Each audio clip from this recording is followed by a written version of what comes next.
Hello Sagittarius! Welcome dito sa aking channel, Kapalaran 888 Sagittarius. Alamin natin kung ano ang messages, vibration, gabay, energy para sa lahat ng Sagittarius friends natin na nanonood. Past, present, future para sa lahat ng Sagittarius. Ano ba ang messages? Gabay. Wow. Past. Ano ba ang present situation mo?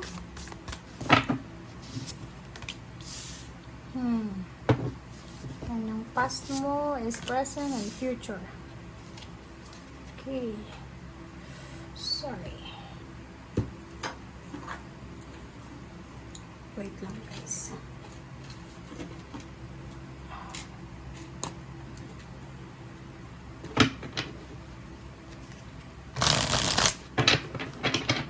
Okay, Sagittarius. Wow, Queen of Pentacles. Ang galing na.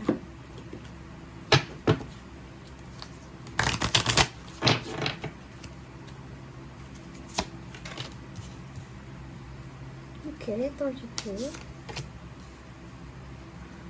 Parang ang nakikita ko sa inyo dito, Sagittarius na may relationship na Scorpio. Or water sign Pisces Scorpio. Comment down below. Okay, so nakikita natin dito na ang past mo dito is posibleng nakatagpo ka ng isang individual na asawa mo na ngayon, partner, or pwedeng relationship na dito sinasabi na pwedeng siya ay ex mo or pwedeng siya ay bagong relationship. So, nakikita ko siya dito na bumuo ka ng pamilya. May anak ka siguro ngayon or bumuo ka ng pamilya mo. So, ito yung unang baraha sa past mo. And 32.5, nakikita ko sir dito, okay, may relationship ka, binuo mo yung family mo, kaso lang, medyo hindi ka kampante.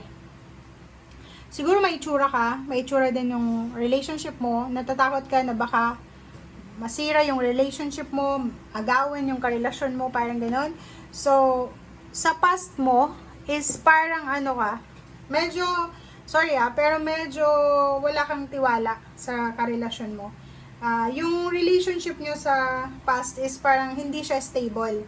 Or pwedeng nag-asawa ka ng maaga, or pwedeng nag-asawa ka ng labag sa kalooban ng parents mo, so rebelde, parang gano'n. So, nakikita ko sa nakaraan na hindi siya stable. Yung away-bate na relationship, yung relationship na punong-puno ng pag-aalala. Kasi hindi mo alam kung saan ba kayo pupunta, saan ba mapupunta itong relationship. Pwedeng yung iba kasal na, pero yung iba until now hindi pa kasal. So, ito naman na current relationship mo, nasa 8 of Pentacles ka dito. Ang kasalukuyan mong ang kasalukuyan mong baraha is nagsasabi na pwedeng nag-aaral ka ngayon, or pwedeng nagtatrabaho na, or naghahanap ng trabaho. Or pwedeng yung iba sa inyo dyan is nakafocus sa trabaho. Or pwedeng yung iba sa inyo dyan is kailangan maghanap ng stable na trabaho kasi may plano kayo na magpakasal. May plano kayo na magpatayo ng sariling bahay. May plano ka na makapag-save ng pera para sa pamilya. Or in literal, isa sa dahilan kung bakit gusto mong makapag-ipon ng pera, kung gusto mong magkaroon ng stable na trabaho dahil gusto mong may kasal. Or yung iba sa inyo dyan mag-celebrate ng wedding anniversaries, or ibigay yung kaligayahan na dinidemand sa'yo ng relationship mo. Okay? Yun. Ang future mo naman dito is 7 of Swords. Nako. Nakikita ko sir dito na kailangan mo maging aware sa actions mo and at the same time sa sarili mo. Medyo mawawalan ka ng peace of mind, 'di ba? Pwedeng mawalan ka ng peace of mind kasi, or personal freedom, kasi pwedeng yung karelasyon mo is, kung ano man itong kinakatakutan mo sa kanya, pwedeng maghanap siya ng iba, pwedeng magawa ninyo. Kasi 7 of Swords to Gemini energy to Gemini, Libra, and Aquarius. So, ang future mo is pwedeng ganon. Like, dito, ano ba yung kinakatakutan mo? Bakit ka natatakot dito? Sa 5 na to, sa The Moon. Natatakot ka kasi baka yung karelasyon mo is agawin ng ibang tao. Natatakot ka na baka yung trabaho mo matapos na, hindi mo maibigay yung needs ng relationship mo. Ang future mo dito is, nandun pa rin yung takot mo. Nandun pa rin kasi, pwedeng mawalan ka ng peace of mind or personal freedom dahil nga, yung karelasyon mo, or pwedeng ikaw, ay may love kayo sa ibang tao. So yun, pwedeng mawalan ka rin ng trabaho, mawalan ka ng pera, or posibleng may laman ka na isang nakakahiyang sekreto ng asawa mo, ng boyfriend, ng girlfriend, or kung ano man to, basta ito yung future mo. And sa usaping financial, may iba dito na pwedeng nanakawan, manakawan, but yung iba sa inyo dito, pwedeng makakapagpatayo kayo ng sarili nyong bahay. Pwedeng yung iba is makakapundar sila ng malapalasyong bahay dito sa inyo, Sagittarius. Pwedeng Capricorn yung asawa mo, or pwedeng yun, Capricorn, mag-iingat sa Capricorn kasi pwedeng siya yung papasok sa tahanan mo para sirain yung relationship mo. Okay? So, ito stability to. Sinasabi ng barahan na pwedeng ikaw yan, or pwedeng ikaw eto.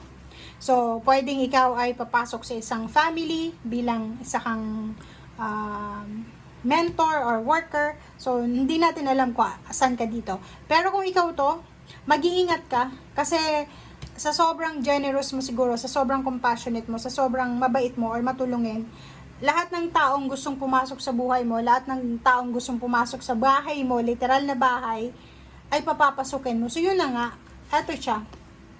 If ever na makaipon ka ng pera, makapagpatayo ka ng malapalasyong bahay, or bahay, literal na bahay, wag na wag kang, sa future to wag na wag mong papapasukin ang mga taong gustong pumasok sa bahay mo, bahay na literal, or sa buhay mo, na hindi mo kilala.